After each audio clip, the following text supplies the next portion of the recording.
सर्वसामान्यांच्या हक्काचा आवाज जागर जनस्थान। नाशिक शहरात नेमके चालले तरी काय असा सवाल नाशिककरांना पडलाय।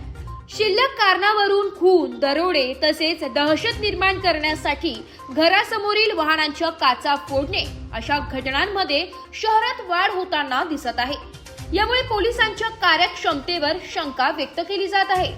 काल दिनांक 17 सप्टेंबर रोजी दुपारी 2:30 वाजेच्या दरम्यान दिवसाढवळ्या 7 ते 8 जणांच्या टोळक्यांनी एका युवकाचे अपहरण केल्याचा व्हिडिओ आता सोशल मीडियावर प्रचंड व्हायरल होत आहे।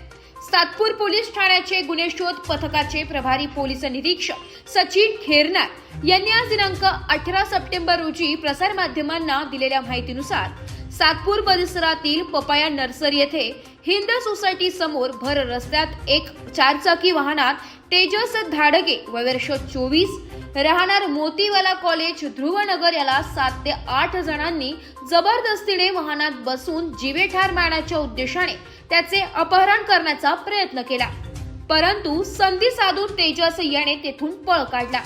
हा सर्व प्रकार येणाऱ्या जाणाऱ्या नागरिकांनी मोबाईल कॅमेऱ्यात कैद केलाय। सातपूर पोलीस ठाण्यात या प्रकरणी गुन्हा दाखल करण्यात आला असून आरोपीचा शोध सुरू आहे। अपहरणाचे कारण अद्याप समजलेले नाहीये। या सर्व घटनेने सातपूर परिसरात भीतीचे व दहशतीचे वातावरण पसरले।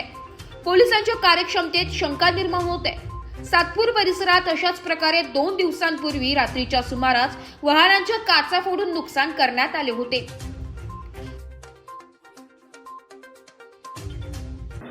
काल पपाया नर्सरी या ठिकाणी दुपारी 2 ते 2:30च्या दरम्यान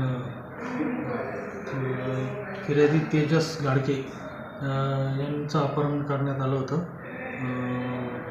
स्विफ्ट डिझायर गाडीत त्यांना बळजबरीने त्यांचं अपहरण करून त्यांचा मोबाईल हिसकावून घेतला अशी तक्रार आल्याने आम्ही रितसर गुन्हा दाखल केलेला आहे। त्यात एकूण 7 ते 8 आरोपी आहेत। गुन्हा दाखल करण्यात आलेला आहे आणि तपास सुरू आहे। सर, आरोपी अटक आहे?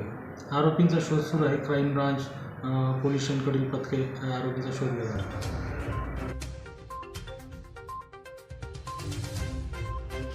जागर जनस्थानसाठी प्रतिनिधी संदीप नवसे, नाशिक।